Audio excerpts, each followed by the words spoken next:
can be viewed as a measure of happiness and satisfaction. So success doesn't have any cause of ignorance. It doesn't matter what you were in the past. What is important is what you are in the present. And we, our council member, are here to help you, encourage you, and support you to have a very smooth and nicely experience during your study. We are here to help you if you encounter any issue.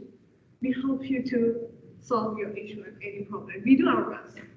We are here to move forward together as students. We are here to achieve our goals and objectives. Keep your mind open to any challenges and be ready for any challenges. And keep in your mind that it is a journey that counts, not the destination. Thank you so much. I wish you best of luck.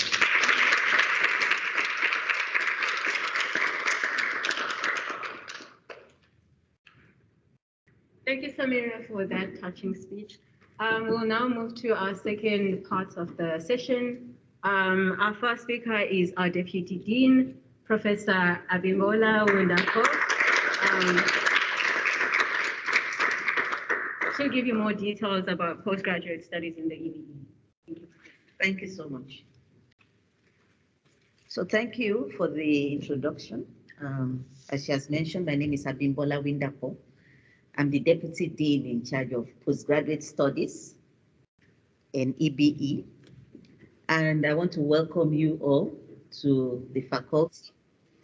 I'm delighted that you have chosen EBE to further your postgraduate studies. So thank you very much for choosing the faculty for your postgraduate studies. And where does this one go?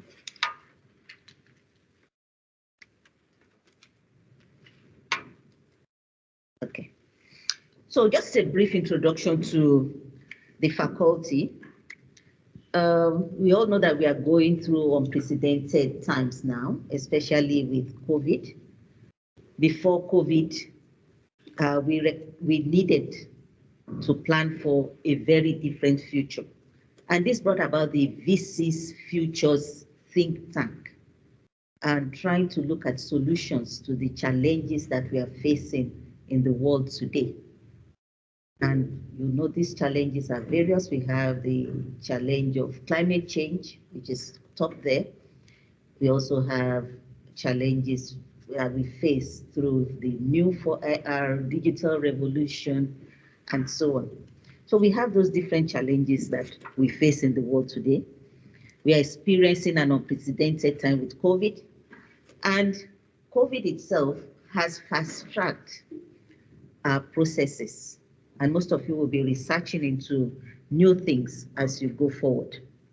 So, but this is what you as EBE professionals are trained for.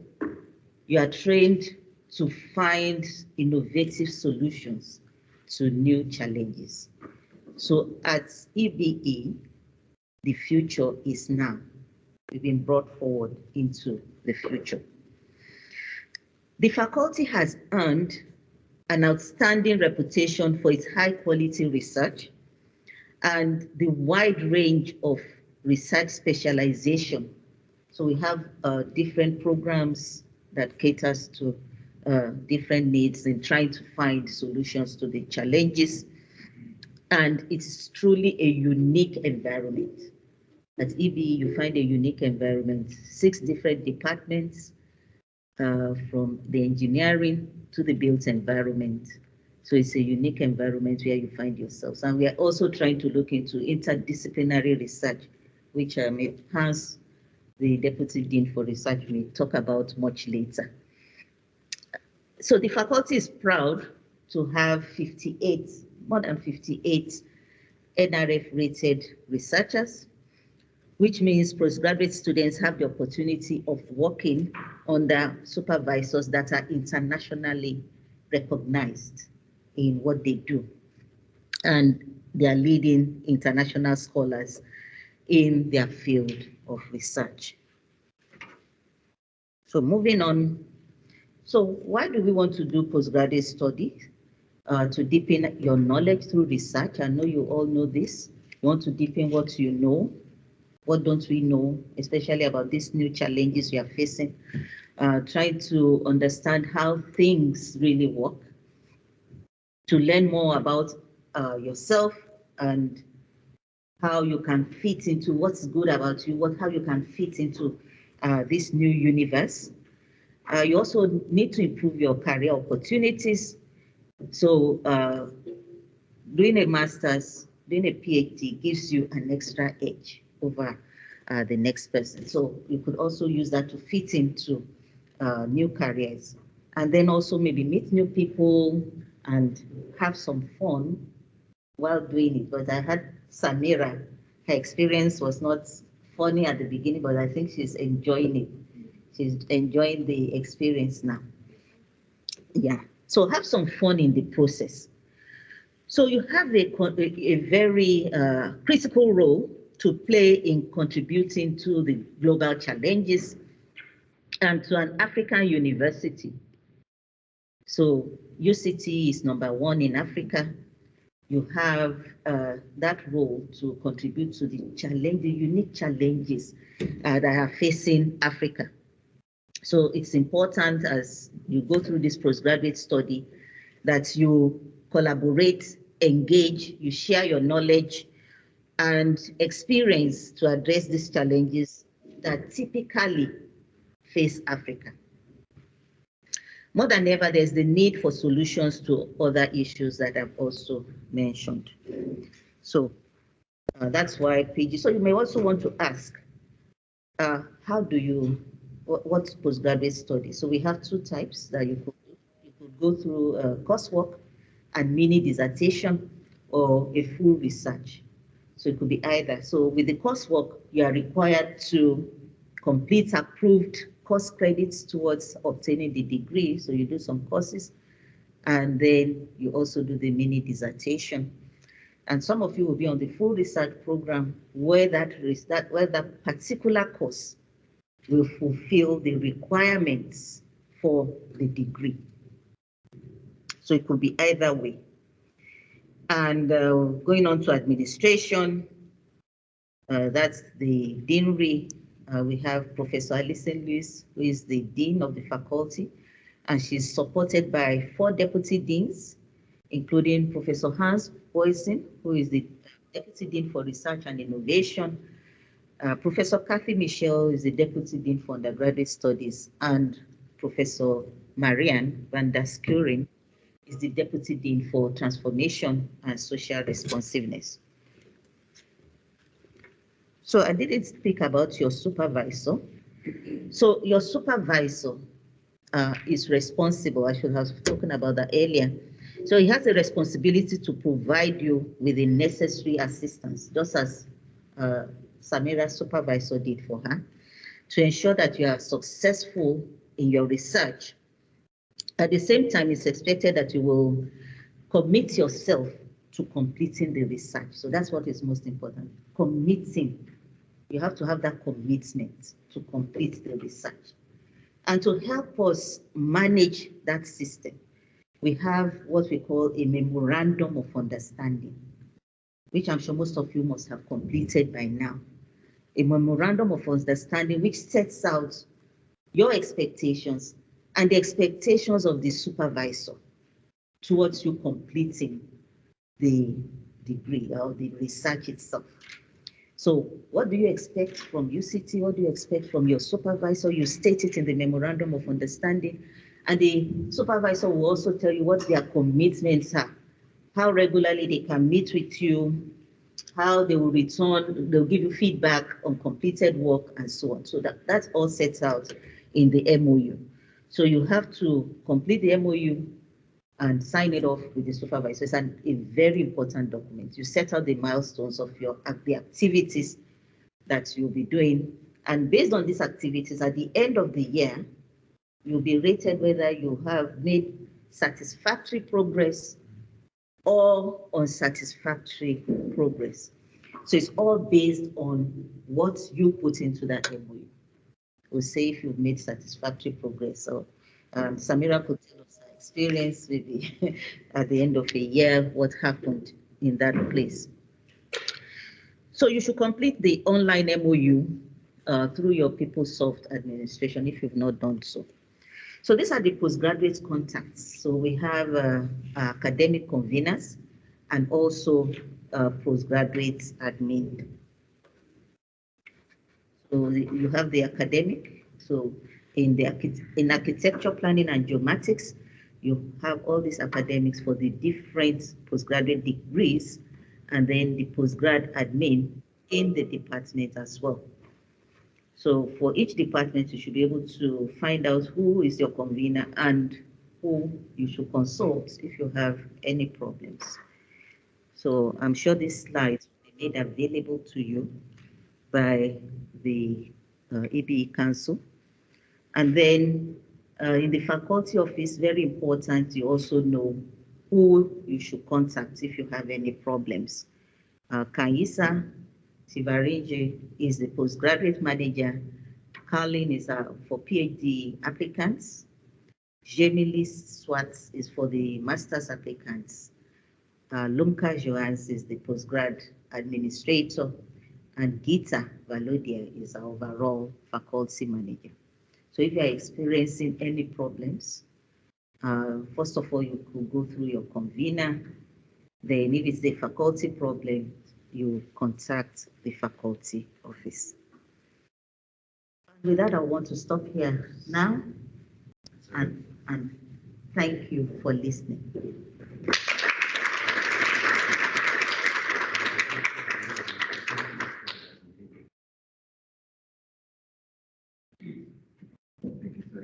Yeah, so thank you so much for listening. I don't know if you have any questions or the questions will come later. Does anyone have any questions? No questions. That was very clear. Maybe they ask questions later. Okay.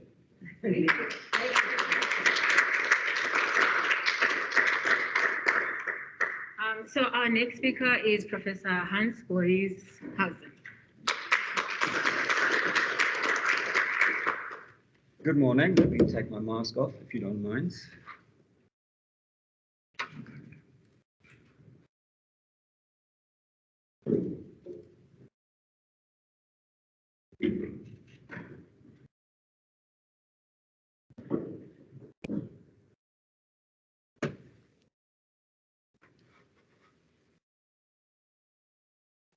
Okay, good morning. Yeah, I'm Hans Boyshausen. I'm your Deputy Dean for Research and Innovation. I'm still trying to find out what this innovation part is all about, but I'm working on it.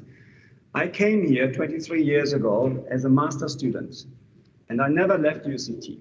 I then did my PhD, then I did a postdoc, then I became a staff. And I mean, you can hear I'm from Europe, I'm from Germany. And I always thought I will go back to Germany one day. I mean, let me do my master's. I only came here for 1 year to do my master's, and I got stuck in Cape Town, and UCT have something about them that makes you not want to leave. So maybe you will have the same experience. So wherever you are in your journey as a postgrad student at UCT, I've been there, so I know exactly what's happening. Can I just ask how many of you are doing a master's? And who's doing a PhD? Okay, so we only have one PhD student here. 2. Okay, cool. So we have these 6 different departments, as you are aware of. You would have registered in one of them. I'm from civil engineering. Anyone here from civil? Welcome to civil. Of course, welcome to all the others too. Welcome to the faculty. In terms of research, we do a lot of funky research in these departments, which you might possibly not be aware of at this stage. We do research on robotics, Arctic sea ice, chemical processes to improve the mining industry. We make concrete bricks from urine. We work on clean energy, where we do blast impact of shell structures, sustainable urban spaces, architectural solutions, transport solutions for urban environments, building information modeling, artificial intelligence, all sorts of stuff in line with what the world is doing research on. And in terms of where this is being done, we have research centers, research units, research groups, and sometimes we have academics working by themselves doing research. And you will fit into one of those. You will have a supervisor, and maybe you fit into a bigger group. within a department or even within the faculty. When I came as a master's student, I thought I'm just here to get a degree. And part of that degree was research. I had no idea what that would be all about. Sorry, just need for the people online. Can I just quickly say I'm very sorry? No problem.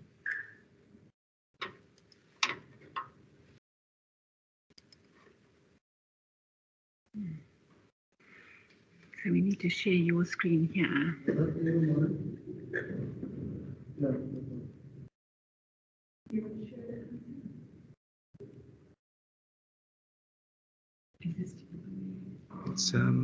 Is it on your it's the top one there.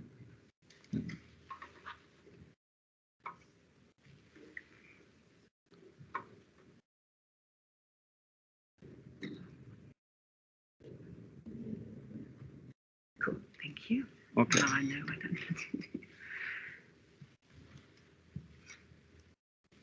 Okay, so I'm not sure the others can see. Yeah, I'm sure they can see it. So when I came here, I didn't know what this was all about research. I thought I'm doing a research degree with a bit of a project.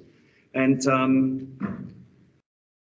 it is so much more than that, because with your research, you will be developing knowledge. You will develop knowledge that will probably change the way your industry is doing things out there. You're not just here to do research as part of getting your credits. You're working on something that is relevant for the world. And I have this nice quote here that I came up this morning. I think I stole it partially from someone. If you don't believe that your research will make the world a better place, why do it? So you're working on a real problem. Like all the stuff that I did, I work in concrete now for 23 years. We're not just doing that because we like concrete. We are changing the way concrete is produced, the cement types, the design of concrete structures, the maintenance. All of what we do gets implemented in practice. And that is the reason we do research. Sometimes just to develop knowledge, but sometimes to make sure that knowledge is implemented. And you will be part of that, which I think is quite exciting. And one other aspect that I wasn't aware of when I came here, many of your supervisors will be world-renowned experts. The whole world knows us. UCT attracts the best minds of the continent in terms of research. So your supervisor might be the expert on whatever, robotics in the world, or one of the top 3. And we work with the whole of South Africa, with other universities, with Africa, with the world. And often you really get exposed to what is happening in terms of research and knowledge development on the globe. So I think you need to be aware of that you're in a very exciting environment. You came here to do a master's degree, and that might mean something for you, different things for different people. But within that research you're doing really has a lot of potential to change you and also your industry. Okay, and one more warning for those who do a master's, and that's most of you. Our MSc has got a certain standing. And if you talk to Europeans, what we do in a typical MSc at UCT is about half a PhD in Europe. Because in Europe, at most universities, and that includes Imperial College and TU Delft and all the leading university, a master's degree is typically 1 year. And within that 1 year, a master's thesis takes about 3 months. Now you've signed up to do a master's thesis for at least half a year or 3/4 of a year. So what you're doing is about 2 to 3 times more than what a normal European student does in their research. So your degree is much more research intense than any university in Europe. I mean, PhD is similar, but in terms of master's degree, this is a very much research intense degree. And therefore what you do here is about half of what a PhD student typically would do in Europe. So I'm just pointing it out to you. You're working on the highest level, much higher level than overseas, which I think once again is a nice thing to have. In terms of us as a faculty, we are busy developing a strong identity in terms of also inter-faculty cooperation and all that. So we are developing a brand for our research and PD education, which go hand in hand. It will be sustainability related. I think we can all agree that is the main issue we are facing at the moment as humanity. We need to work on that. And we need to ask ourselves, how can our research contribute to solving current and future challenges of the planet? And of course, we will continue to strive being locally relevant and leaders internationally, which we are. So these are our research values that we're trying to live up to. UCT puts a lot of focus on being locally relevant. So as a researcher, I want to be out there in the world. I want to publish my papers in the world-leading magazines. We are now slowly coming to realize we need to be also locally relevant. What I develop in knowledge worldwide needs to be implemented locally to change how we do things in South Africa. So contribute to solving societal problems that we have right here at home. Then what we also do based on UCT's value, but also which gets supported a lot by the government, so the Department of Science and Innovation, we want to address global challenges. We want to have international research leadership. I spoke to that. And we're working on sustained high quality research outputs. We work on publications. The work that you will do as a master's will probably be published at a conference or in a journal somewhere. People will read your work. It's not just your thesis. Your thesis will be condensed. You will do it as a part of your degree into a paper that gets published somewhere. You can show your parents or whoever, your uncle, your sister, your friends, look, I published a paper. I published by now like 200 papers. It has lost its fascination. But the first time I had a paper, I was on top of the world. It was amazing.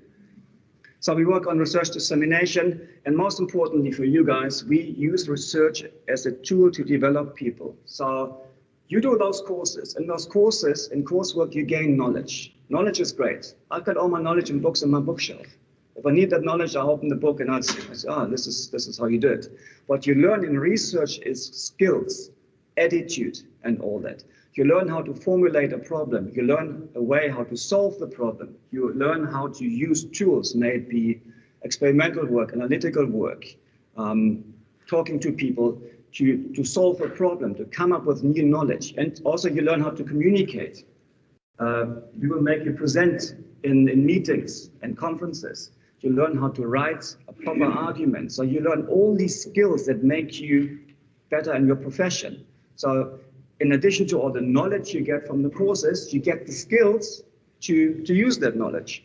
That is what research is all about, to develop people. And that has always been one of our main values. We support transformation, we support interdisciplinary research to optimize achievements. And I just put that picture there. As I told you, I work in concrete. And a few months ago, we did realize that different departments, we were all working on the same topic. I work on concrete technology. Then we have got architects who need to use, in this case, printed concrete to design new concepts for houses. We needed our colleagues from construction management to see whether this was feasible from an economic point of view. And we needed mechanical engineers to develop a technology. So many topics that we work on require us to work together across different departments, which once again makes it all much more exciting. Yeah, and then we want to, of course, integrate our research into the curriculum. Those are our research focus areas: sustainable design, technology, products and systems, education. You might not directly feed into that, but as an overarching theme for the faculty, yeah, we want to contribute to solutions to the most urgent problem that we are facing at the moment. So there are just a few of those listed there that we are working on, and as Prof. Bedapo said, you will get the slides for this, so you can read through it in your own time. And but you might probably fit somewhere in there in this bigger scheme of sustainability, technology to solve problems, and so on. Now, coming back to what you're doing in your master's, the structure of the studies. 180 credits. What does that mean? Each credit translates into 10 hours of work, notionally. So you should be here for 1,800 hours, which is about 11 months, 1 year. So my point here is the master's is a 1-year degree. You came here to do your master's in 1 year. It's a 1-year degree in Europe, in America, in Australia. Typically, our students take more than 1 year. And so if you have 180 credits thesis, then you only do research. If it's 120, 60, which most of our students in civil do, that means that you do 2/3 is your thesis, and maybe 3 or 4 courses make up your credits for your coursework. And the MEng is 60, 120, and Prof Masters, I think most of you will probably be MSc students. Okay, now all the animation is gone. what I say here is, that's why I'm not playing the show. Here we go. So why does it take 2 years? Why do most students even come here with the expectations that it takes 2 years? It's a 1-year degree. And in many cases, it's a mix of things. Maybe you're overworked, you're getting too much work, or you're not used to working at this level, so you get a bit behind, and all of that. Often it is because we instill more knowledge in you, more skills that go beyond what you get for your degree. And part of that, for example, is tutoring. Many of you will tutor. And it's actually very great to be now on the other side with a red pen in your hand. And you are marking exams and assignments. You are assisting students to learn. You are in the classroom helping undergrad students to develop their knowledge and skills. So that is part of your own development. Of course, if you do that, it takes away from your study time, it extends your degree. I think that's what you can all identify with as one of the main reasons students take 2 years and not 1 year. You're living the good life, and you have to. In 2 years, you're out there working in industry, so you got to enjoy your student life.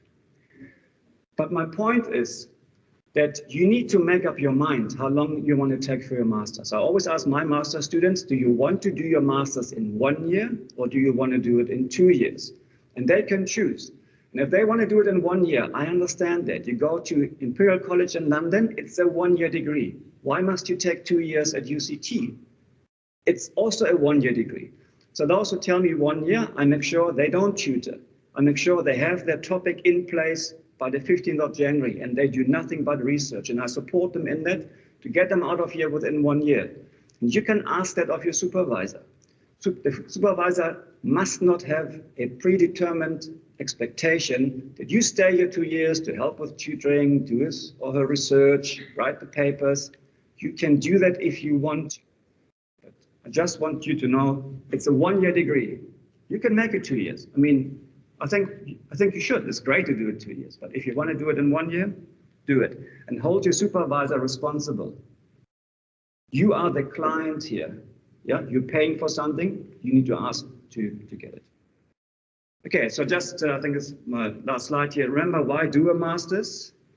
A master's degree, just to remind you, is demonstrating mastery or a higher order overview of a specific field of study or area of professional practice.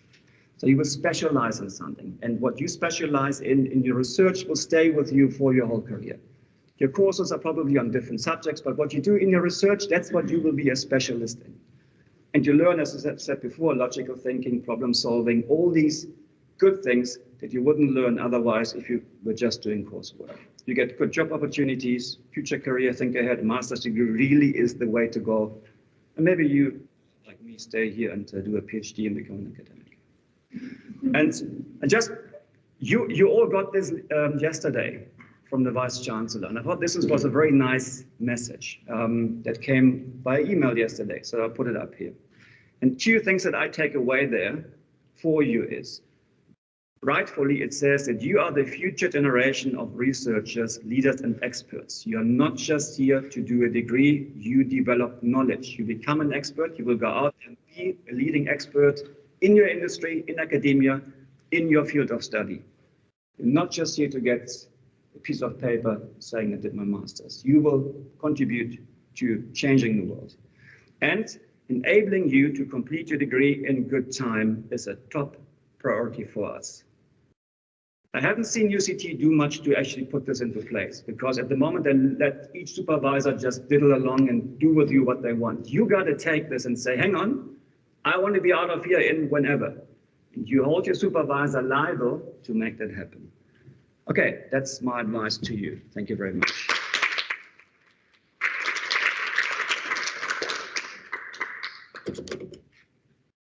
Any questions?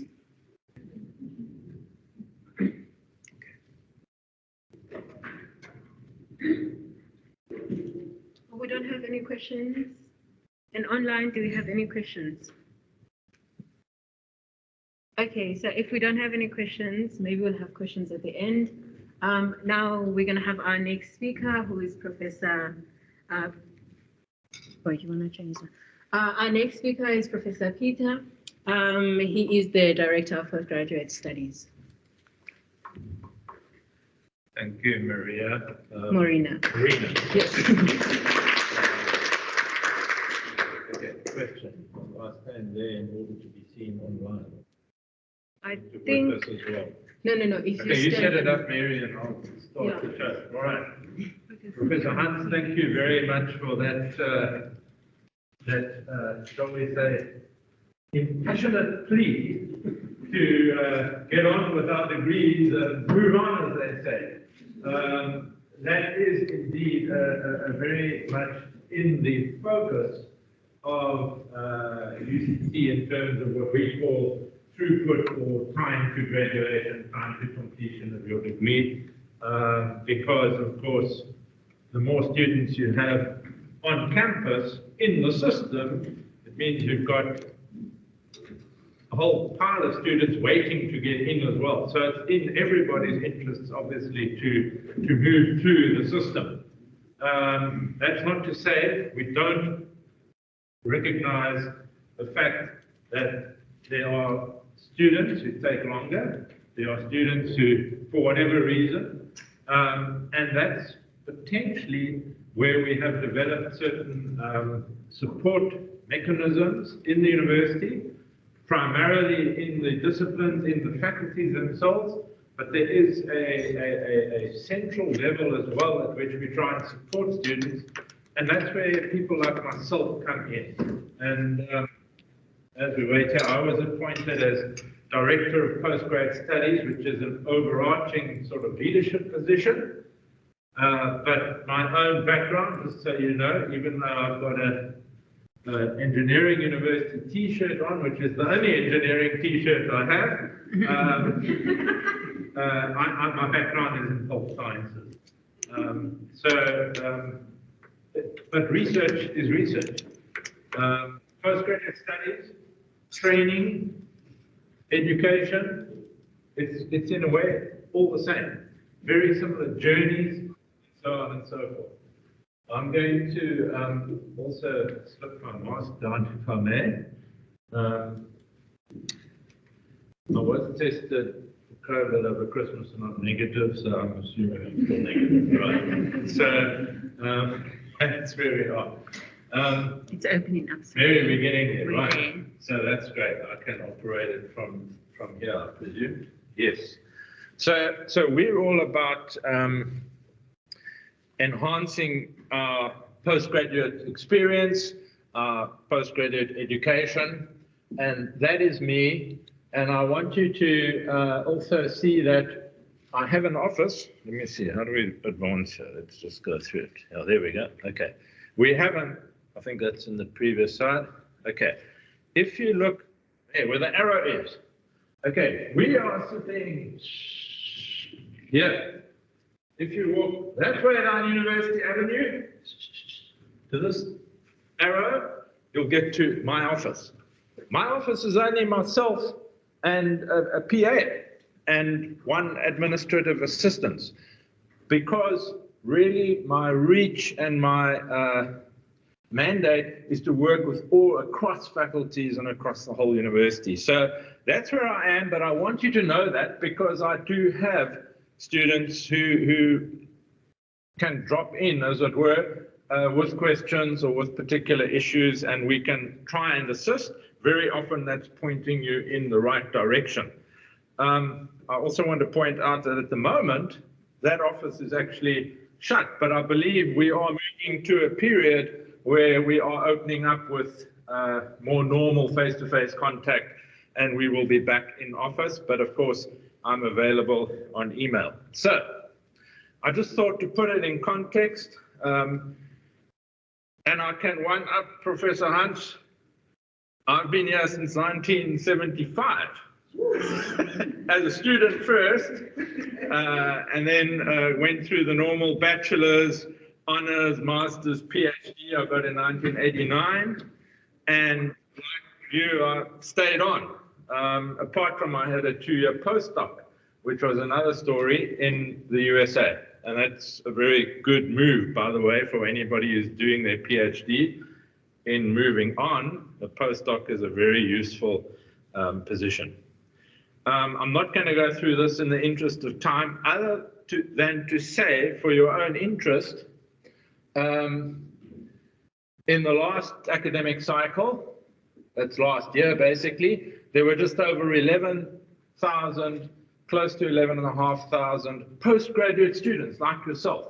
Now, I make that point because there's a tendency for a university such as UCT to talk about students. And in talking about students, they often are talking to and about undergraduate students. And the postgraduate students tend to feel a little bit on the edge and isolated. Does this notice apply to us as well? They're talking about teaching and this and that. Is that us as well? And you tend to almost, as it were, accept that we are a minority. In fact, postgraduate students make up 40% of the university student number. And of course, that plays out in the research capacity of the university and all sorts of things. So, just to tell you, if you look at that in EBE in the last academic cycle, of the postgraduates at UCT, about 31, sorry, let me change it. In EBE, of all the registered students, about 31% of you are in fact postgraduates. So it varies amongst faculties. So let me move on. I'm hoping you can see that, but I want to tell you, as has been alluded to this morning, and I'm very happy that it has been emphasized by our my colleagues and speakers, that the journey through postgraduate studies, be it coursework-based or research-based, is in fact supported by wide-ranging facilities, be that the library. And the library isn't just a library. The library is a facility that facilitates all sorts of interaction with knowledge, finding knowledge, taking it on, and so on and so forth. So it's not as simple as that, but you will see this illustration, which I borrowed from last year's annual report, just gives you an idea of the touch points that a postgraduate student has within the university centrally. And then to highlight this particular office, which is I'm going to talk about, that's my office or my work, I'm just going to talk about that in the next couple of slides. So I'm but one of many touch points in the university. So my involvements or the involvements of our office are really to try and consolidate, disseminate information for students, supervisors, create opportunities for postgraduates as well as emerging researchers. Those are we consider postgraduate students as emerging young researchers. That's where the research journey starts. To develop those necessary academic and professional skills. There's a selection, I'm going to talk about that in a few slides' time. There's a series of seminars and workshops which are there to address generic and research skills. Notice I'm not saying research methodologies or discipline-specific knowledge or skills. That is the business of the Department of Civil Engineering, for example, or whatever that might be. But in terms of more generic skills, such as writing and so on and so forth, we can lend some help and support. And then I'm not going to go through that, but as I said at the beginning, I work very closely with deputy deans for postgraduate matters, such as Prof. Abimbola here and Prof. Boyshausen. And of course, the Doctoral Degrees Board, the Board for Graduate Studies, and Central Academic Administration, etc., etc. So the message or the point of me standing here and telling you all this before you all fall asleep is to say that you are not but an isolated being in your little department or your lab. You are part of a much bigger system, a much bigger, let's call it support base. There's all sorts of things out there, and you are a part of that. And so in particular, from your perspective, what can we offer? Well, we can offer information, which I'm going to get to now, some opportunities, and trying to strengthen the postgraduate community, which understandably is very limited at the moment because of the lack of face-to-face meetings. We used to have workshops and gatherings for postgraduate students. Of course, that's not happening now because of the crackdown on face-to-face, but I'm hoping that'll open up a little bit again. And this is an example of such an opportunity to, you're seeing each other, you're with each other, you realize you're not alone. Okay, probably the most important link here, Mary, you can make this available to everybody. The most important link here are those two websites. We call it the Postgraduate Hub. And on that Postgraduate Hub, you can also get to the second link, which is a postgraduate guide. And it has a key cross-section of postgraduate resources, and it links to all the faculty web pages. It talks about things like fees and funding, development support, which are quite general, but there is some specific stuff out there. You can also get to this, if you've got the UCT app, just out of interest, has anybody here downloaded the so-called UCT app onto their cell phone yet? I think it's got the health check on it and lots of other panels. You'll see something there called postgraduate events. Okay, it's a little bit of a misnomer. It's the postgraduate workshops and seminars that I know about, my office knows about, and what we put out there across the university. So it does appear there, but most get to it through the website, which is, I'm going to show you now. So if you go to the website, this is what the Postgrad Hub looks like. And this little thing, which I always said was a Lego block, but then I was chastised because I'm not a millennial. They said, no, Prof, that's a calendar. I said, no, that's a Lego block. But anyway, that Lego block, if you do click on it, that's how you get to the calendar, the events calendar, as I call it, which gives you all these opportunities at which you can also sign up for various workshops and so on and so forth. Some are open, but many of them we want people to sign up because they are limited in their numbers. So you'll see all sorts of things there. You probably know this because you are already at the university, so I'm not going to go into that. There's some postgraduate announcements, and in the next probably 2 weeks, there'll be a series of videos, onboarding videos, which I'll give you a little punt for now. Those also talk to each faculty, to different sectors of the university and so on. And so as new or relatively new students in many of your cases, go on to those that will put announcements up there. So keep in there. Then there's what we call development and support. So you can click and play around and get quite a lot of information about supervisors as well, which I think you all probably have been through and have supervisors. How many of you have got a supervisor or know who your supervisor is at this point? Most of you, okay, some of you don't. Yeah, so obviously there's guidance around that. You can sign up for, go onto Twitter at UCT Postgrads. A lot of these events are also announced on Twitter, but the link will take you to sign up for them on the website. So you can follow us on there as well. We have dedicated, or somebody who's part of their job is to basically keep this active. And so on. Right. So what are some of these opportunities? There's this list of seminars that I've mentioned with a range of topics, which the next slide will show. And this is the online, this is the link that I said on that UCT mobile app.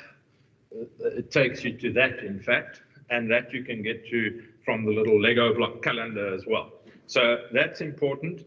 A few 2022 events are uploaded because we're still busy getting our program right. But go on to it and keep going to it. In other words, weekly, go and check what's new on there and what you might be able to gain from. So you will see at the moment it looks like that. Depending on what view you choose, you'll see that on the 16th of February, there's a thing about creating data management plans. This is all important stuff. Some of this would have come up in your MOU process. Do you have a data management plan? Do you have ethics, and so on and so forth? So a lot of these are online workshops, data management plans, all sorts of things. And then we have some pretty dedicated things as well, for example, for new PhD students. That's going to be happening later. I think it's in March or April. We have a workshop for new PhD students. We have a thing for midstream PhD students. We call it the PhD breakaway. And at the moment, we're not breaking away. We're doing it online, but we used to have a day retreat, basically. For final year PhD students, finishing off and moving on. These are all purpose designed to help students, be you in engineering, social sciences, health sciences, whatever. All these topics speak to general issues around the PhD journey, for example. Then for master students, navigating research writing, which is run by the Center for Higher Education and Development. There's a lot of writing support through the Language Development Center, through the Writing Center, which CHED runs. I think some in faculty as well. Is there anything in faculty on writing? It's Kate LaRue and those people, yeah. So you have access to that. So all this is consolidated onto that website, so you can see what's coming up where and when. And some of it's fairly mundane, like how to use Turnitin or how to use EndNote as a citation tool and so on and so forth. There's a lot of different topics. That's why you must go to that website or click on the link to get there, and you'll see. And my apologies, it's not up for 2022 yet in full, but we'll get there. So I'm going to skip over that, other than to say, we recognize Marina Postgraduate Student Associations or councils like yourself as a vital cog in the works of supporting students, because who better to actually interact with in terms of dealing with problems or getting advice than your peers, because your peers have been through or are going through very similar situation. So there's a wealth of advice within postgrad association. Do you call it a council or association? Council, right. Sorry, my slide is dated. I'm an old fart. Okay. So to close, does anybody want to tell me who that gentleman is? I'm hoping with a bunch of engineering students that you are going to know who this is. Does anybody want to hazard a guess? You get your next 3 years of fees paid.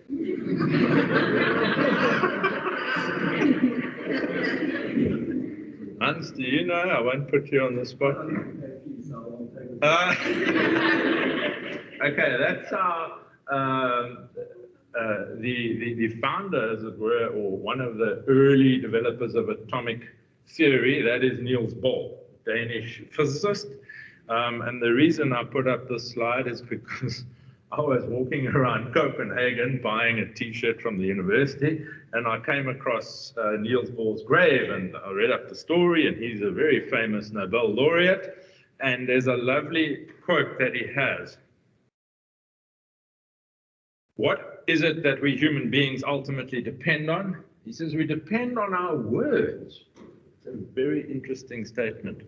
He says we are suspended in language. Our task is to communicate experience and ideas to others. That is exactly what you are doing as a postgraduate research or research-oriented student. That is exactly what you are doing.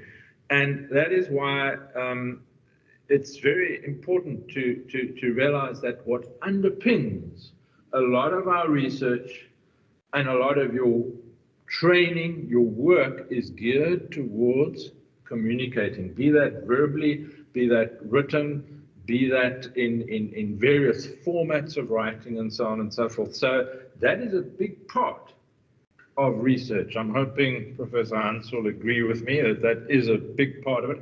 And that is exactly what your dissertation or thesis is. It's not something that just gets put on your mother or father's bookshelf and you keep a copy. Okay, it's out there. It's on the open UCT platform. Anybody in the world can find that very easily, just as they would do a journal search for looking for topics on whatever it is you're working on. They will find your dissertation or your thesis, and they can cite that. That thesis or dissertation may also have found its way into the formal world of journal publishing. Great, it'll get cited there. So it's a terribly important underpinning platform. So you must get, and that's quite a lot of our workshops and central sort of support is geared towards that.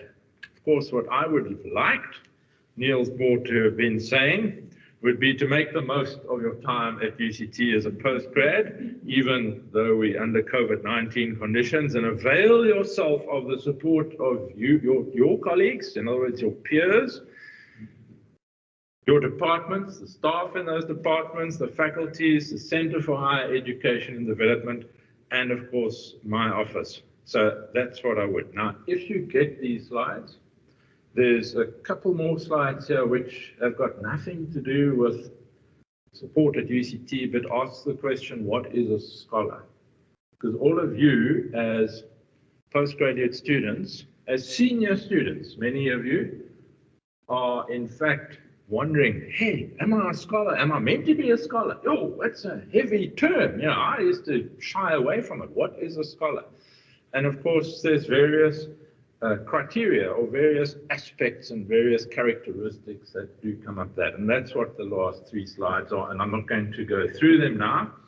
And I also said to Mary, I would mention something about funding. So part of the central university system, some of you would have already come into contact with the Office for Postgraduate, PGFO, Postgraduate Funding Office. That's not my office, but it's connected to my office.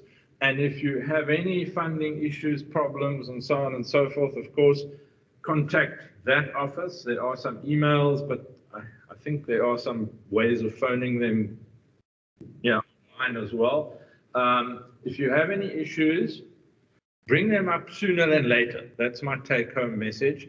The worst is, for example, I had a student, a chemical engineering student, springs to mind a couple of years ago. There was an issue. He had funding, and but it relied on he had to produce a report, which he didn't produce, and there were reasons for that, but he didn't come forward with that. So of course the system went at some point, 6 months later, when he wanted to renew his funding, ka-ching, you haven't upheld your part of the criteria for claiming a renewal of this award and so on. So there was a big issue around that because the student had taken a leave of absence and so on and so forth. It was out eventually. My message to you is, if you'd come to us or come to the postgrad funding people in the very first place, it would have been much easier to sort out. Be very aware of funding that is out there. There's a Postgrad Funding Office webpage which lists current funding opportunities. Of course, the funding for this year is mostly applied for last year. So most of you should have seen that. Again, it's a difficult area, particularly for international students. There's less opportunities, for example, with NRF funding and so on and so forth. But there are sometimes calls made throughout the year. So go to that page, that PGFO funding page, as often as you want to see what they are. For example, there's a call just gone out from CETA. I don't even know it's the government skills training base, looking specifically to support students. The call is there now, and I think it's only open till early March for postgraduate students, masters and PhD, whose research is aligned with, I think the term was the food and beverage industry. Okay, in other words, it's all about food security, and so I don't know if there are any engineering students out there who are, maybe mechanical engineering students or chemical engineering students whose work is aligned with the food and beverage industry, but it's those sort of calls. As I said, that call wasn't there last year, it is there right now as we speak. So go and look for those opportunities. I don't know what the criteria are. I think it's probably for South African students only. So be aware that there are rules and regulations and eligibility criteria, but keep your eye on that notice board. That's the message there. So Mary, Marina, thank you for having me. And please, if you do have any specific questions, I'm happy, or for Professor Wandapa, Professor Boyshausen, we are here. Over to you. Thank you.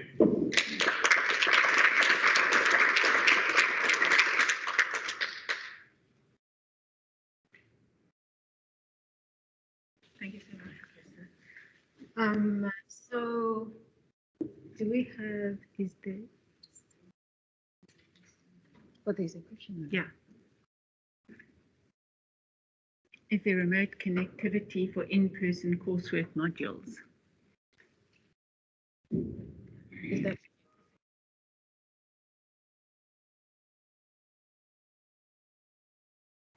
I don't know, how many semesters do you have? I think we have 2 semesters a year. Yeah. So if you're doing a master's, then you're supposed to have, if you're doing 2. Yeah, so they're asking how many, I'm guessing behind the question is, can you be a career occasional student? Be an occasional student for 2022, 2023, 2024? I don't actually know the answer to that.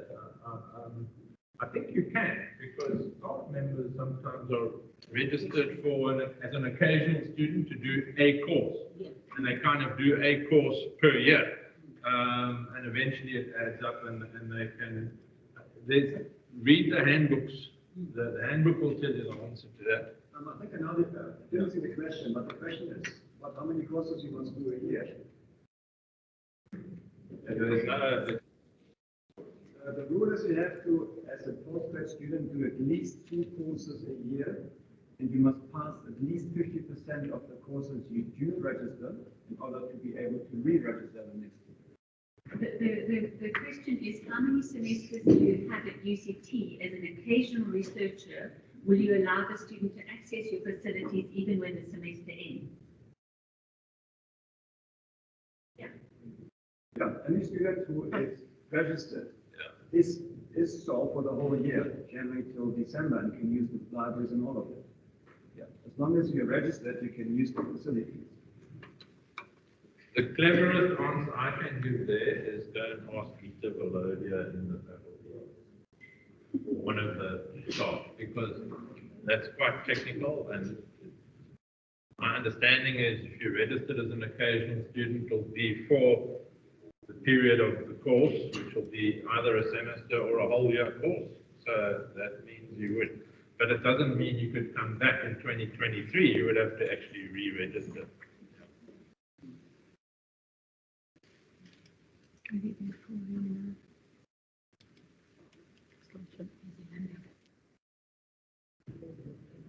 Yes. Do you know when postgraduate funding offices are open, like how long we can expect to wait before we get a response? Okay. The first part of your question is, in terms of opening, when are PCT offices such as the PGFO going to be open again? I can't answer that, but I can say watch the space. So the PGFO, like my office, falls under the research office, and I'm getting repeated emails quite regularly now about setup and plans for returning to the office. Okay, but it's not going to happen in the next week or 2. It's going to be, I would imagine, in a month or 2. So that's going to answer you there. If you try and make contact with them, if you send, there's that, what's the PG funding email, you're supposed to get a response to that, I would imagine, within about 3 days, but I don't know if we're holding them to it at the moment. What I would say, and I'm saying this at the risk of losing my life with my colleagues, okay? If you know the name of one of the administrators, whoever you might have dealt with before, or who might have answered a previous query of yours, email them directly, as opposed to the PE Studies website. Now, I'm saying that very ill-advisedly, because you see, there's an office full of whatever, 10 administrators, 10 staff members.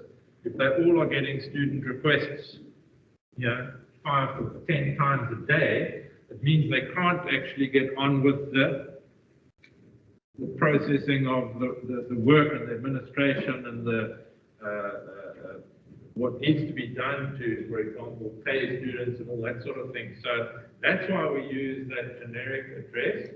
And I will, if you've got a specific problem, maybe just email me and I'll pass it on, because I know who does what in that office. But it's a difficult area because all our funding office, fees office, everybody's getting this, 1,000 emails a day type of thing, and it's impossible to actually manage. It's a great problem within not just the university, any organization. So, but don't be shy. And also please don't throw your toys out the cot. Let's sort things out. Try and find somebody to email directly. Yeah.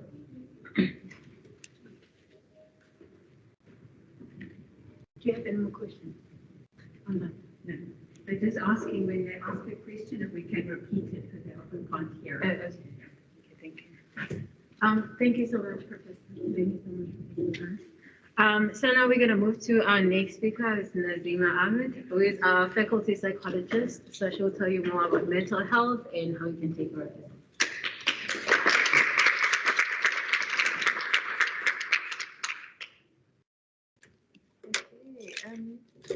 Hi everyone, so I've got a very short presentation. Can you hear me at the back?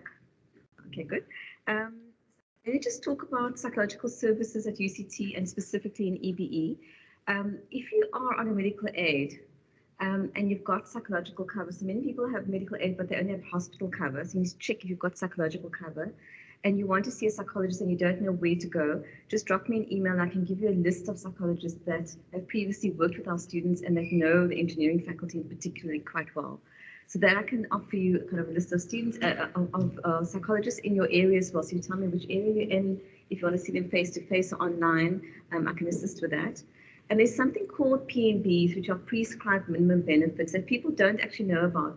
So sometimes, depending on what diagnosis you're given, so if you're given a diagnosis of severe depression or anxiety, you can get 12 to 15 free sessions with a private psychologist, which is a lot. So at least for like 3 months, if you're going to see them kind of more or less once a week, you've got at least 12 to 15 sessions. The only thing you should check is that the diagnosis they give you is eligible for the PMB and that the psychologist will process on his or her own. Okay, so that's something that people just are not aware of. And then, of course, if you can afford private therapy and you're looking for a therapist, just drop me an email. If that isn't the case, then you can try student wellness. So the way the student wellness service works is that because we have an in-house psychologist, there's myself and 2 other people, they don't have a tab there that says Faculty of Engineering. But you can choose any faculty. I've been told by the doctor there that you can choose any faculty. And then if you can't pay for the session, so they do charge, we don't charge for our sessions, but they charge a rate that you're able to afford. So some people pay 5 Rand, 10 Rand, 20 Rand a session because you've got to go every week, so you just have to budget for that. And if you can't pay at all, then you can just request a fee waiver. So Student Wellness have said they don't want people to not come and see them because there's an issue around finance. So that is available to you. The difference between Student Wellness and us is that there's only myself, Gillian and Brittany. When we get some more funding in about April, we'll have another few more psychologists on board. But we don't have a team of health professionals. So if you, for example, need to see a psychiatrist for medication or a doctor for anxiety medication or the nurse or the social worker or the OT or whatever else they have there, we don't have that in our faculty. So if you're needing something a bit more broader than just therapy, then student wellness is the best place to go. And I can assist you with that as well. So if you're struggling to make the appointment, drop me an email and I'll be able to assist you with that. And then if you go online as well, you can also do bookings for medical doctors. They've got some great medical doctors there. And so if there's anything wrong with you physically, just make the appointment. It is all online at the moment, but you can physically go in to go and see. I'm sure that they're doing physical kind of consultations now. Okay, and then to tell you about our service, so we offer a short-term individual therapy service just because there's only 3 of us at the moment and there's a huge faculty to see to. But we do short-term individual therapy, which is about 6 to 8 sessions. We ask that, so there's no fee, but we do ask people to commit to coming. And the reason is that when we get funding, we have to tell the funders the number of sessions that we've had and the number of sessions where people cancelled or didn't come. And then we don't get as much funding the next year because there's all these sessions that they pay us for where students don't do it. So please, if you're coming to see us, please arrive. If you can't make it, cancel so we can try and find you another time in that week. But after about 8 sessions, we encourage you to go to what's called group therapy, which people get really scared about. And I can understand because it's like, it's like in the movies, where it's like everyone sits in the corner, you're going to say, like, how are you, that kind of thing. It's not like that at all, I promise you. So it's a therapy group, it's not a support group. So you don't get up and say, like, how your week has been and how you're doing. It is about working on your issues from week to week. And the nice thing is that you can only go to long-term therapy if you've been in individual therapy, because we found in the past, if people just pop into group therapy, they think it's one of those things where you stand up and you start talking. It really isn't. So once you've had an experience of what therapy is about, and you've been able to reflect on yourself and think about yourself and get an interpretation from a psychologist and like struggle with it and think about it, you're then ready for a session where so Brittany runs our group therapy. It's on a Monday from 1 till 2.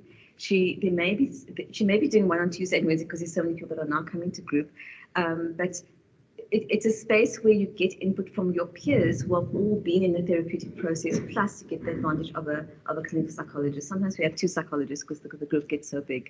So that's something to think about. And if you're scared about it, I'd say sign up for it and just experience it and just see what it's like. The things we don't do any emergencies. So if you're coming and you're in a state and things are falling apart, we're not able to help you purely because when I'm consulting with someone and someone knocks on my door, even if I open up the door and I can't do anything with you because I'm busy seeing to another student who might be in their own kind of process, kind of in trauma and whatever else is going on with the student. So if there is an emergency, please contact Student Wellness. If there's anything after hours, there are SADC numbers and other numbers you should have access to. Medical services we don't offer and legal services as well.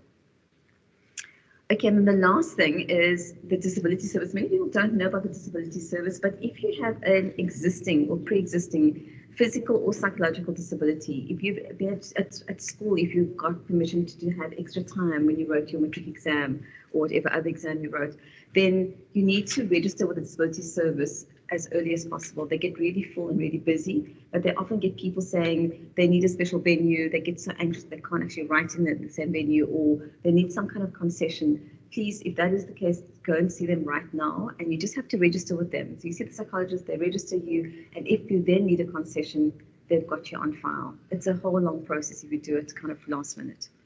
So extra time assessments are not done by us. They have special psychologists that will do those assessments. And then the last thing is the Office of Inclusivity and Change. I've actually just referred someone there now, one of our postgrad students. So those are students that if there is any kind of mediation that's needed, if you're having some conflict with people in your class, with your supervisor, with a lecturer, with whatever, and you're needing some kind of mediation process, then OIC is the place to go. They have skilled facilitators that will be able to kind of help you with that. They have a whole process they go through, and that is done by them. They also deal with any gender and sexual-based violence, and if things are needing to go to court, they will support you with that as well. Okay, and there's obviously career service, which I think you're about, and there's a whole lot of other services as well, but that's kind of more or less kind of what I deal with mainly with students. I'm not sure if there are any questions or comments. I think that's it. Yes, I think that the therapy that you, certainly within our faculty as well as student wellness, is all confidential. So we don't give any reports to any lecturers, any supervisors, any family members. If I have parents phone me, like there's just no information that is divulged to anyone. The only time that we break confidentiality is if a student is suicidal, if they're saying that they really don't want to live anymore, then we take serious measures. And if there is, this is very rare, but if there is a history or presenting where the person is abusing someone else, like severely abusing someone else, and it's impacting on another person, and then we'll be able to break confidentiality. But those are the only two reasons. In the case of a child, if a child's being abused and we didn't have knowledge of it. But for everything else, nothing. So the way it works is that we keep your records for 5 years, and after 5 years, in the 6th year, I have a shredder in my office, and I literally shred every 6 years. And whoever will take over from me will know that that's the date that I start shredding the files. There's no record of you afterwards, just so that you know that. Okay. Sorry, that sounds quite hectic, but it is important in terms of confidentiality. Okay. Is there a question here? Yes. I wanted to know, where is the wellness center? So the wellness center is, I'm trying to think, what is that residence that's there? There's a residence. So at Main Road, where the ShopRite used to be, in Main Road, if you go straight up that road, it's just behind the windmill that got burned. It's right there. I don't know what the name of the road is. You can find it online. It's because the students UCT pays. Yeah. So it's very near the highway, but you have to go from Main Road straight up one of the roads. Yeah. So I should have actually gotten the physical address. Okay, any other questions? But I think if you want to make a booking with student bonds, do it online first, because then you can negotiate whether you want to see them in person or you want to do it online. In the chat in the MS Teams meeting, I've added all the links. Okay, great. Pleasure.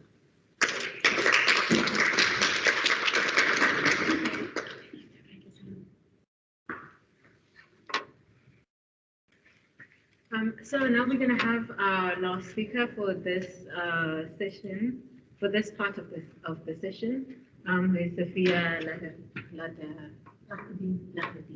I'm so sorry. From Careers Office. So she'll be telling you more about the career services that are provided to you throughout the year. I think they have a lot of workshops throughout the year, so you'll hear more about that.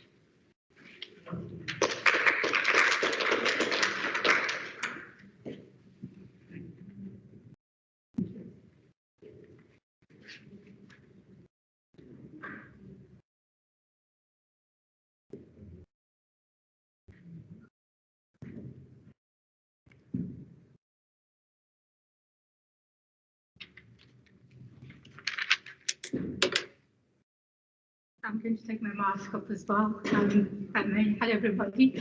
My name is Sophia Lahadi. I put my name up there in case you need to make a booking. It's easier to send us an email if you can't find a booking online. So that's the only reason why I put my name up there. And I'm from Career Service.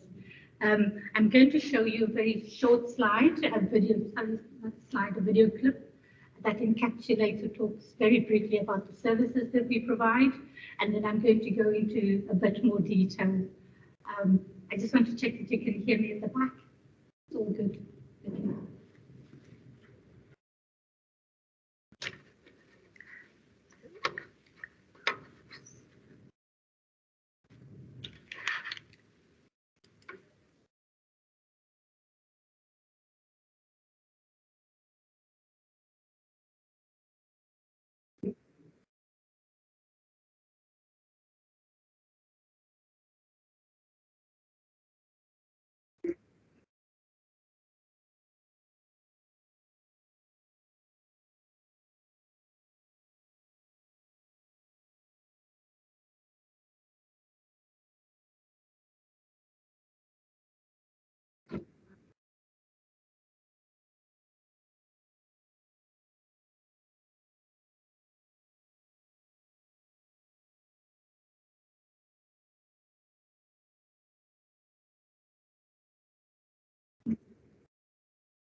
Thank you. The last slide is a really great slide, a picture of UCT. So just a little bit more detail. We thought we'd answer some of the questions you might have about career service, like who are we? Why might you need career service? And what services do we offer? And how can you get in touch? We've alluded to it in the video slide, but give some more details. Right. So who are we? The we in the career service in this particular case are the career development consultants, of which I am one. But we also have a team of graduate recruitment consultants who have everything to do with graduate recruitment. And so why might you need career service? I thought I'd just put on this slide the kind of questions that students come to us with, postgraduate students ask us. For example, where can I go with my postgraduate degree and what options do I have? Do I have the requisite knowledge, skills and abilities and experiences for where I would like to go in my career? How can I acquire or develop what I will need beyond my discipline-specific knowledge and skills? What does the world look like that I am entering, and what do employers expect of postgraduate students? What are my employment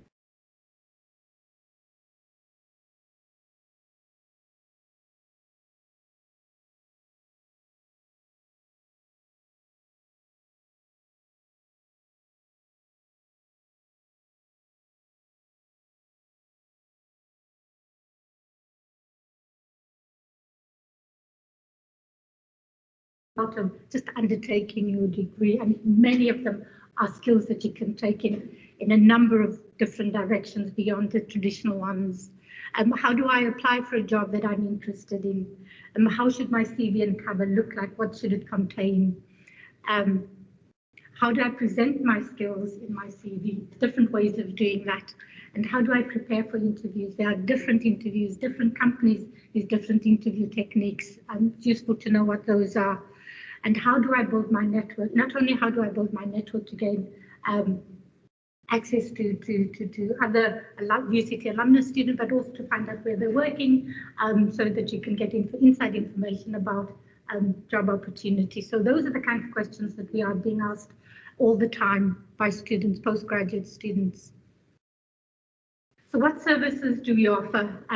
We spoke about in the video clip about one-on-one consultations. At the moment, we're just doing them virtually. It's important for us to witness your body language, because that tells us a lot. So we don't do in-person consultations at the moment because they have to have masks. So they're just virtual, and they could be virtually via Teams, via Zoom, WhatsApp calls, just a telephone call. Emails, we do particularly CV reviews and comments and CV reviews we can do via email as well. We have what we call webinar series, which these are online webinars that we present on how to develop your CV and target it to particular jobs that you might be applying for honours, masters and PhD students, how to present your skills, and we run online webinars around that, how to maximize LinkedIn, how to make LinkedIn work for you, how to do interview preparation. You can also come to us and say, look, I'm going for an interview. It could be for a part-time job whilst you're doing your studies, or it could be a full-time job. I'm going for an interview. Can I do a mock interview with you? So we can do that online. We do also have the mock interview events for you, and I'll come to that in a minute. We set aside dedicated CV labs for postgraduate students, and particularly for EBE students at particular times of the year. So we open it up and say, this is for EBE students, EBE postgraduate students, and you can load your CV and we will review that. It's typically on a Friday. We also have virtual webinars about how to enhance or make job applications and bursary applications. We won't tell you where you can find bursaries, but we can help you enhance it and to refine those applications through the webinars that we offer. Additionally, we have events, and we have dedicated weeks for different faculties, which is the same for EBE. We have a dedicated week of events for EBE in May this year, from the 16th to the 20th. You will be notified of these through newsletters that we will send to yourselves. We also liaise with Mary, and she distributes them even in addition to the ones we send out. And those, during that week, we have career conversations. And during those career conversations, we invite a panel of usually UCT alumni students, and a lot of them are postgraduate students, and they come and talk to us about their career journey. How did they get to where they are? And the direction their path took. It's very useful for students to join those events, because oftentimes there's not a linear path from where you are currently to where you want to be, and it's useful to hear the stories of previous graduates. We also have webinars on Careers Uncovered. This is very different, where we get a bunch of very, very senior employers of our partner employer companies to come and talk to us about what's new on the horizon in the engineering field or the built environment. So you could look ahead, and oftentimes the level of seniority on those panels are such that they can open up doors and they can tell you about employment opportunities. Oftentimes you have the human resources people in attendance as well, and they can give you emails. They can give you information about specific jobs that might be available, and so we have those as well, and we'll have them twice a year so we've got the first semester planned out. We don't yet have the second semester planned. We have a bunch of online resources, job opportunities. If you go to our websites and you go to look at job opportunities, you click on there, a host of opportunities available. The last time we looked and we did a presentation to the EBE, and don't quote me, I stand corrected, I think there was between 26 and 39 employers that were looking for EBE students. There's a bunch of information on the Career Service website and of course on Vula. There's information in the career guide, and what's useful about the career guide as well, you have a graduate gallery, postgraduate students, different disciplines tell you about their career and some tips on how to cope with the work life. That we have embedded some of our webinars on YouTube, where we've got permission from the participants to do so. We are currently recording some of our webinars that we will post and embed into the EBE website, because we understand that you have very, very little time and your course is very, very full, and you're not able to attend our webinars. So we're currently recording those, and those will be posted and embedded in the EBE website. We've been in conversation since last year about doing that, and we're finally ready to do so. How to get in touch. Our address is there, the My Career UCT website, and this is for consultations and also for events. You can email us at careers.service@uct.ac.za. If you are new to UCT, if this is your first year at UCT, you may not yet be registered on the career portal. And so you may not go through do your consultation booking or go through the events. In cases like that, you can write to me, just to my address, safia.lakadin@UCT, and we'll book an appointment with you. Or you can write an email to careers.service@uct.ac.za, and my colleague Monica will forward your email to us, and we'll book an appointment with you. And of course, there is our website. So very shortly, that is us in a nutshell. Any questions? There's a question there. Yeah, I just wanted to ask, are there any resources that particularly relate to international students, especially with regards to the windows of the new legislation that's applied from? Yeah, because basically the Euro challenge is that, in EBE, most employers will only hire permanent residents and South Africans. So the number of opportunities for international students are limited. So is there a guide also with regards to apply for a principal skills permanent resident, the immigration stuff that's widely raised? Can you repeat the question for those online here? I'm going to try and repeat the question and summarize it as much as I can. If I'm not, then I'm going to ask you just to clarify it further. So I'm understanding the question that you're asking. Is there support for international students, particularly around finding jobs in South Africa as non-citizens of South Africa? And do we offer services around visas, around critical skills? I think that's the question you're asking. And so there is an international academic program office, IAPO, that I think you may be familiar with. Are you familiar with that? And so that would be the place for you to go to find out about what it is that you can do to apply for visas. The Career Service Office does not get involved in that. And so that's the space that you would need to go to. But there is a tab on our Career Service website that deals with international students. So there's a lot of information there. If you attend any of our careers conversations or the Careers Uncovered webinars, there are a bunch of employers on those panels who serve on those panels, and they might work for organizations that offer, and they've indicated in those conversations as well, though they offer opportunities for international students. So that's the second thing that you can do. The third thing you can do is go onto our website to look at job opportunities, and companies there will indicate that they offer opportunities for international students.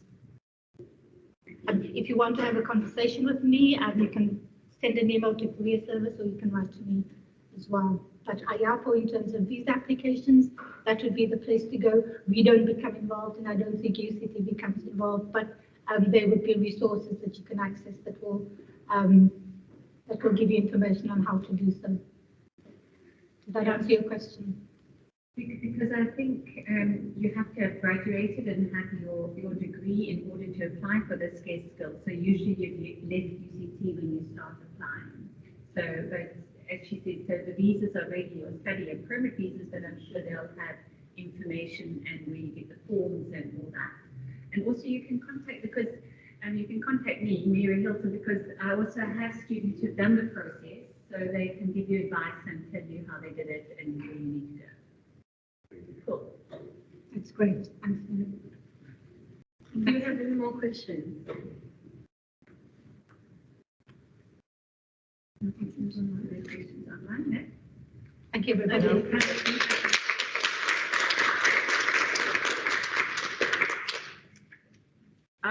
So we've come to the end of the second part of the session, and the last part is just basically the introduction of the council members. Unfortunately, most of the council members are joining us online, so they won't be able to speak. But I have two here, Samira and Michael.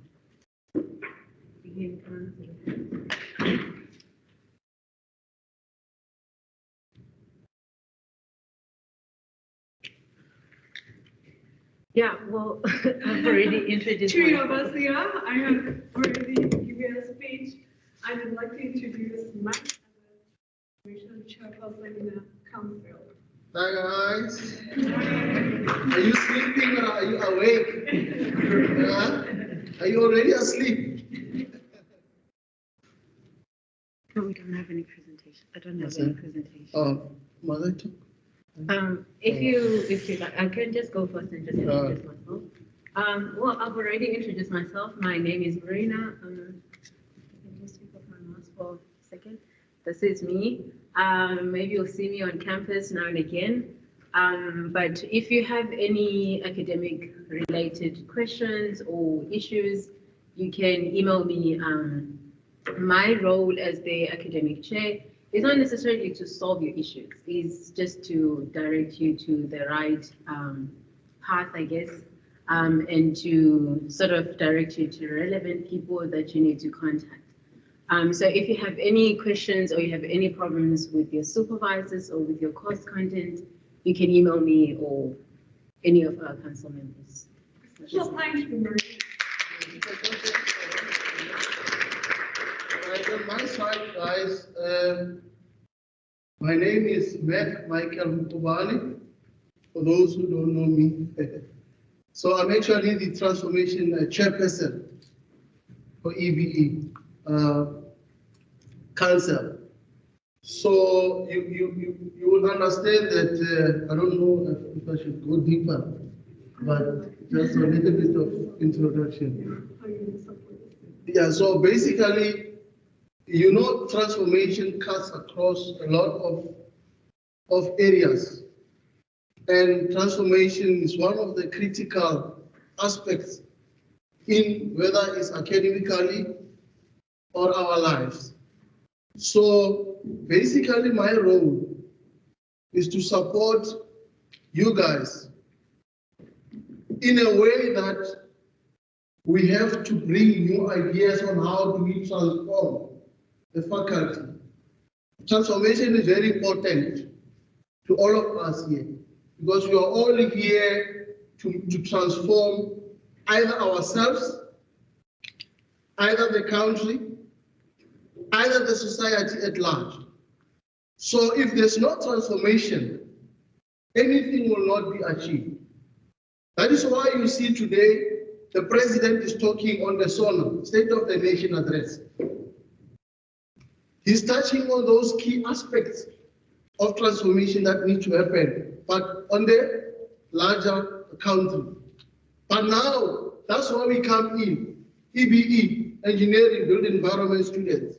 I mean, I come from Mpumalanga myself, original. There are storages running all over the streets. The electricity is not stable. I mean, I used, when I was at home, we used to, when there's rain, we already knew that the electricity is gonna cut off. So that is where we come in as master students, as graduates, or as aspiring graduates. That is where we come in. But now, how do we come in within an environment which is not transformed? We cannot, whether it's gender, whether it's sexuality, or whether it's academically, or whether it's otherwise. We cannot be able to impact the society, to impact the country, to impact ourselves. Because I think most of the people, they forget that we are also human beings. When they talk about the research, they only talk about the research which impacts the society, but they don't impact us, whether it's financially, whether it's academically, whether it's professionally as well. Because we want to grow professionally. It doesn't help to be a postgraduate student, but you are broke. I don't believe in that. Do you guys believe in that? Samira, are you broke? I mean, that is where we come in. That is where transformation comes in. That is where you see that there is actually even a lack of interest on this path of postgraduates. That is where we need to touch the nerves. We need to come up with, because I think postgraduate level, whether it's master's, whether it's PhD, we need to, that's where the cream is. That's where you find think tanks, people who can think, people who think outside the box. It's us, it's me and you who are here. But what does the society do to us? Doesn't treat us fair, whether it's economically or financially. That is where we need to come in the transformation aspect of things. So, yeah, I can go on forever. But what I can say is, if you have any issues related to transformation, I heard the other one was talking about funding. Funding is one of the problems that we are experiencing with the university in general. And that's where, as a council, we are there to hold the faculty accountable. Because it doesn't have the faculty says, you are impacting us, you are making difference, but we don't have even money to pay for the difference that you are making. We are expected to pay for the difference that we want to make, whether it's in the society, whether it's in our life. So those kind of things are the things that, as council, all of us, academically, the chairperson, the transformation, there are other guys as well. We engage at because I'm also part of the transformation committee of the university in totality. So that's where we come in. We engage robustly, but we cannot engage without you guys giving a mandate. You must tell us what is your problems. You understand what I'm saying? We want you guys to use us, to tell us, so that we can speak to the leadership of the faculty, to the leadership of the university. No, but our students, our postgraduate students are not happy about this way that you're doing things. How do you want us to go forward about this thing? Because it doesn't help. We are sitting here, we are registering tomorrow. Next week, we are losing almost half of you because you have got issues, you've got challenges, or you've got problems. And you feel that the faculty doesn't come into play in terms of resolving those challenges. That is where the council comes in. Without fear or favor or any prejudice, we work with the faculty hand in hand. We fight, we engage robustly on issues, but the student issues, not my issues. Understand? So I'm saying to you guys, we are the cream. We're supposed to be supporting our country. Our country is now in shambles because there is no linkage between us as the cream and the society. There is total gap between the cream, which is you guys, the thinking tanks. That is why when you go to the municipalities, when you go to other departments, government, whether you find people who don't have even qualifications, but you are sitting with people with masters, PhDs, what. Some of them are even unemployed. How do we do that? How do we impact on that? That is where we need to engage the faculty, because it's a source. We need to use them as our vehicle to do whatever we want to do with our lives, to impact, to change our lives, to change the society that we come, to change our communities. So that is my role as a transformation chairperson. I'm like that. I don't take any favors. I engage robustly. Even there by the transformation committee, they know. I represent students. I don't represent myself. So use us, guys. We are on Buddha. I think our contact details are on Buddha.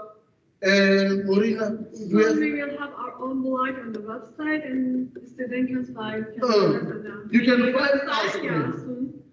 And our email addresses are available on the Buddha. You can find us easily. If you have any problem and issues that you don't know who contact to, you can simply contact me through email, and then I can address you to the proper chairperson or council in order to solve your problem or help you in this case. Before I close, I want you guys to say, when I say we are the future, no one can stop us. When I say we are the future, you say no one can stop us. When I say no one can stop us, you are saying we are the future. Now, can you start? We are the future. No one can stop us. Someone can stop you like that. I mean, someone can stop you like, no one can stop you. Even a child can stop you. Let me start again. We are the future. No one can stop us. No one can stop us. We are the future. Thank you so much. Thank you. Thank you everyone for attending, and thanks to everyone who joined us online. We'll now be moving to the foyer for refreshments. If you have any questions for us, we'll be there to talk to you guys.